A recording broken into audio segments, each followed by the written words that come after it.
Chapter 5 of Gods and Puppets. Outside the cafeteria, Arya and Chiron pass a stand with a group protesting the new global ocean diversion system and its ceremonial opening in 3 days. Before they clear the stand, some fans spot Chiron and engross him with questions and autograph sheets. Shrugging to Arya, he lets them engulf him, leaving her looking at the protest text. "Gods is hells. The gods will respond. Stop this madness." The stand is plastered with infographics and rotating holograms depicting the planet. She heard their arguments before, and she found them hollow compared to the international consensus. Without the system, the planet will be uninhabitable in 20 years. With it, we may have a chance. In any case, this protest seems outdated as the system is scheduled to open in 3 days. A young Len spots Arya casually reading the pamphlets and steps closer. Do something good for our world and scan the petition. She offers Arya an electronic voting sheet and a pen. When Arya started to study environmental biology, exciting new concepts about science and society flooded her mind. Her simple, sometimes rigid teenage way of life was seriously challenged by the multitude of opinions she experienced at the university. Each of her answers seemed to raise more questions, but with time came experience and more clarity. Some of her ideas on how the world should be fell apart after logical scrutiny. She politely smiles at the Len, declining the offer. No, thank you. Actually, I was against gods at first, but now I totally agree with it. Well, except for the name, of course. Gods will change the climate into an inferno. The Len argues loudly, trying to attract the passing crowd. Only a few faces turn toward her booth on their way in and out of the cafeteria. The climate will become an inferno anyway. So, you think gods can get us there faster? Arya asks innocently. The Len student tries to keep her arguments in line. The whole plan is insane. Flooding parts of a continent to stabilize a global ocean current. How crazy do you have to be? She desperately seeks the attention of the passersby, but only an older Ama woman slows her steps, frowning at the loud voice. Meanwhile, Arya patiently corrects the shouting Len. Actually, they'll be flooding mostly lifeless deserts in the south. But no one knows what will happen with all the increased moisture in the atmosphere. The Len instantly retorts, looking satisfied at her fellow protesters. We do know. Water droplets increase global temperature. Ha! The Len interrupts Arya triumphantly. But they also become clouds. Arya continues unfazed. To cool global temperature. No one knows that. The Len senses that she loses control of the argument. The onlooking Amma shows a subtle smile as she slowly approaches Arya from behind. Determined to prove her point, Arya points at a sheet with a global map. Look, the moisture is not even the main problem. She quickly picks a pen out of the Len's coat pocket and draws a circle on the map. It's the melting polar water up here. She points to the polar ocean, a circular region surrounded by the continents Lasses and Verlor. A narrow water channel leaves the polar region to the south, the Verloren Strait. Hey, that's my pen, murmurs the Len meekly. Arya draws a large arrow pointing down out of the Verloren Strait and shades the surrounding water with her pen. The melting polar waters dilute the salinity of the oceans down south. She tells the protester group, unaware of the Amma behind her. A crow protester thrusts out his chin at Arya. And why is that cold water not cooling the oceans, huh? Well, it does a little, but it's worse than that. Look. Arya draws a line of arrows all around the southern continent Ranth, connecting them back to the polar water arrows. The uneven form seems to pass half the world, like a meandering river touching every continent. Arya stabs the pen at the location of the god's site, at the south end of the Verloren Strait. The Trinity outlet. Our global current will break down in about 20 years. That's a fact. No global current, no global heat distribution. Ranth will be uninhabitable in 10 years, Lasses and Verlor in about 20 years. That's a fact too. Her clear explanation silences the young protesters. Look, she patiently says. All of this has been discussed in depth. Arya investigates their faces, but still senses an almost religious fear rooted in their lack of information. The most complex government AIs have been over this in a million simulations. I don't trust AI. Mumbles a crow protester. It's not a matter of trust. Arya answers. Do you seriously still believe all AIs are in to enslave us? I thought we were past that for generations now. Arya shoots an annoyed glance at the crow. Anyway, the ocean diversion system will do exactly what we need: keep the global current flowing by controlled diversion of low-density water. The deserts will become fertile marshland and will suck up climate gases. Win-win. Arya folds her arms triumphantly as she faces the protesters. Smiling at the Len, she gives her the pen back. I wish it would be that easy. A cheerful voice sounds behind her. Arya turns around to face an older Amma, who smiles at her. A little, black-haired boy seems to hide behind her legs. Oh, I agree. We have no other choice. The Amma waves disapprovingly at the student protesters who retreat back to their stand. But win-win? Let's be careful with that. Our projections may still be wrong? No? Matter-of-factly, she takes the pen and the electronic voting sheet from the Len. The protesters are happy to finally score a vote from someone other than themselves. Why am I still signing this, you ask? She asks Arya while she checks the register boxes on the sheet. Actually, yes. Arya replies, puzzled at the behavior of this strange Amma. To keep the memory alive that it's just a projection. The Amma winks at Arya with sparkling eyes that belie her age. She touches the voting sheet with her arm clip and looks Arya up and down. Behind her, the lifelike puppet of a young boy peeks out behind the Amma's legs. Large round eyes under black hair stare at Arya, a childlike smile frozen on its face. Arya finally realizes who the Amma is. G.O.D.S. She calls the Amma's name in sudden insight. The protesters turn around, gazing at her and the Amma. How do you? The Amma first looks down at Pico, then she points at Arya. Arya. Arya is taken aback and stutters. How do you? Both say at the same time. Everin.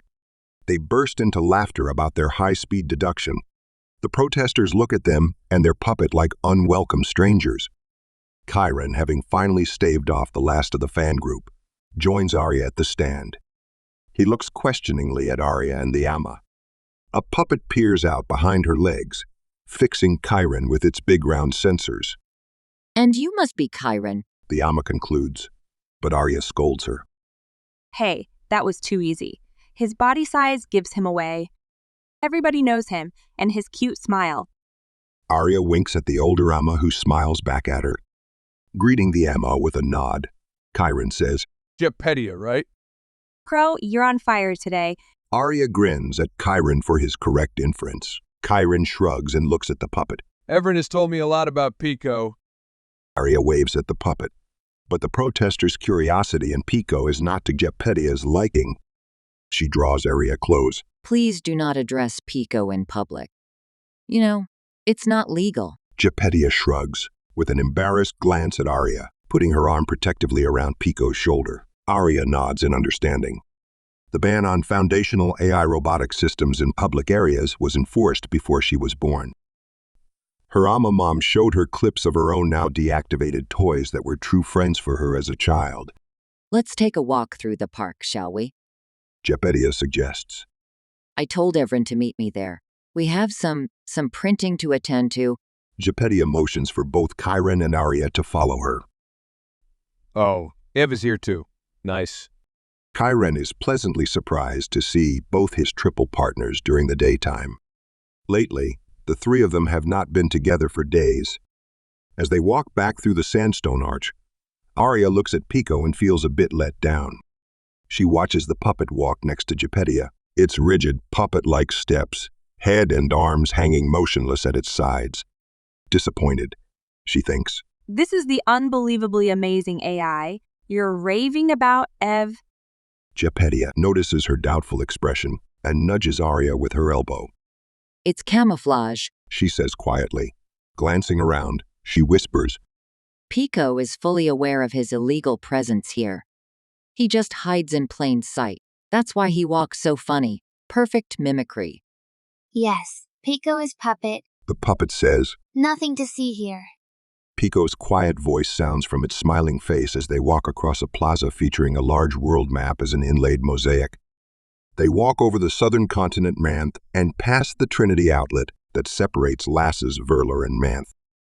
At the entrance of the park, a tall young Len leans against a gnarled pine tree and waves at them from the distance. Upon seeing her, Pico pulls at Geppettia's arm, but Gepettia keeps the puppet back with a short and resolute tug. Together, they walk over to Evren, and finally, Gepettia lets go of Pico. Evren kneels to embrace Pico, then glances over the open lawn and the walkways of the park. Hey there, little one. You're ready to do your stuff? She asks the puppet. Pico also surveys the park before it answers. Yes, ready to do stuff. Evren smiles at him and stands up, greeting the others. Hey, you two. I thought I might see you here. She embraces and kisses both Chiron and Aria and lays her head on Chiron's chest, closing her eyes for a moment. Then she leans back and smiles at them. So, we're good to go tonight? The XOR, 11-ish? Not me. Aria replies, shaking her head. Ask me again on the weekend. Aria, you need to let loose more often. Evren pokes her side with her finger, grinning at her. And you shouldn't lose sight of the bigger picture. Gepettia comes to Aria's defense.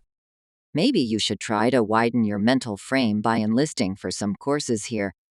She lifts her arms and motions at the university buildings around them. She always tries to get Evren to soak up more knowledge, with little success. No thanks, Sumer. Evren moans and sticks her tongue out at Gepettia. You teach enough nonsense. Meanwhile, Pico stands motionless beside them and looks back over the plaza.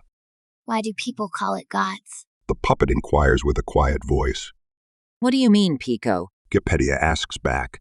Without looking up, Pico continues. G.O.D.S is arrogant. Arrogant people fall. Stupid acronym. I guess so. But it's just in our language. You know, She tells Pico. do you have a better word? Yes. Pico answers immediately. Environmental Ocean Network System. Eons. Eon is time. Better than G.O.D.S. Well, it is better indeed. Nice, Pico. Evren nods in respect. A strange tweeting sniggering sound is heard from Pico's mouth. Evren smiles expectantly. What is it, Pico? I make joke with letters. Pico looks up at Evren. Global Rerouting Ocean Surveillance System. Gross. Evren's chuckle seems to encourage Pico. He looks around the park, then up at Gepettia, and quickly blurts. Free Unified Current Control. Okay, we get it, Pico. We get it. Gepettia pats his shoulder and looks around, like an embarrassed Emma mom whose child just shouted out newly learned cuss words. He's all right. Chiron laughs and gives Pico a thumbs up. You better watch his contact, Gepettia. Aria laughs, looking intently at Evren. Hey, don't look at me. Evren says, giving Aria an innocent shrug. She points to Gepettia. You should listen to Jeppy when she's ranting. Lies. Gepettia calls out. Then her vibrating arm clip demands her attention. Reading a message, she looks up at Evren. Callian will join us in a minute. Then he'll take us directly to the printer lab. What are you printing? Aria has never found robotics to be fascinating, but Evren has shown her in the past how important and creative the subject can be. Well, Evren quickly glances at Gepettia, who casually whisks invisible specks of dust off Pico's hair. it's an old arm clip from a friend.